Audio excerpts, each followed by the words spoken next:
Brought to you by KR Mangalam University. We provide you the platform to turn your dreams into reality. Give wings to your aspirations with KR Mangalam University. और पूरा देश, देश की वो सेना, वो सैनिक उनके चरणों में नतमस्तक है।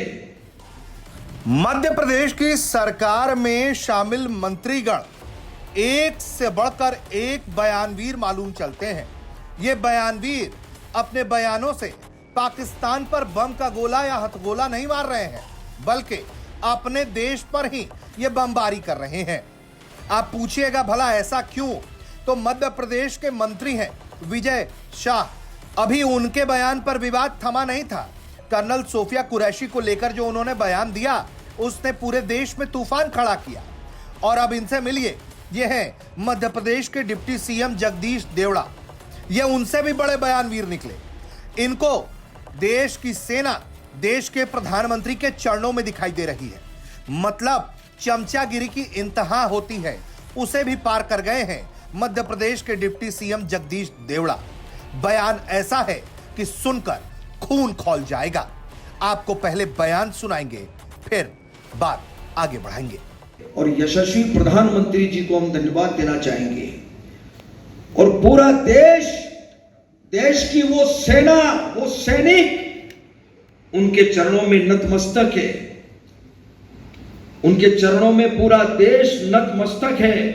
उन्होंने जो जवाब दिया है, उसकी जितनी सराहना की जाए, जितना कहा जाए, एक बार उनके लिए जोरदार ताली बजा करके स्वागत। जबलपुर में सिविल डिफेंस वॉलंटियर्स के प्रशिक्षण कार्यक्रम को संबोधित करते हुए देवड़ा जब बोलने लगे तो उन्हें लगा कि उनके पास यही वो आखिरी मौका है जिसके बहाने वो पूरे देश को संबोधित करके ये बता सकते हैं कि चमचागिरी के रेस में उनसे आगे अभी तक कोई नहीं है।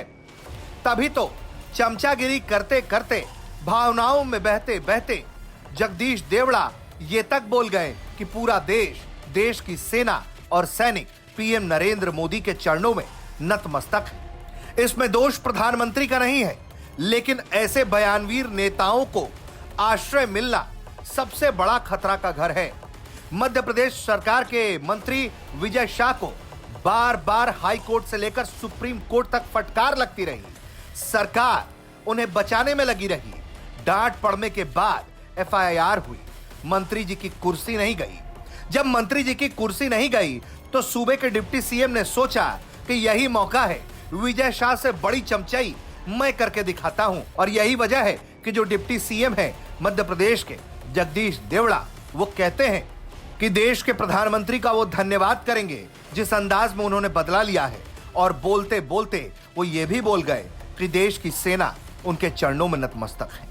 ऐसे बयानवीरों पर लगाम लगाना चाहिए, क्योंकि ऐसे बयानवीरों को मालूम नहीं है कि वर्दी का रुतबा कितना ऊंचा होता है, वर्दी की शान कितनी ऊंची होती है। वर्दी पहनना नेतागिरी के भाषण देना जैसा आसान नहीं है।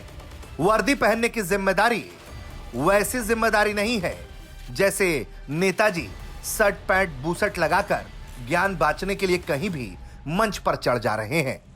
ब्यूरो रिपोर्ट, भारत तक।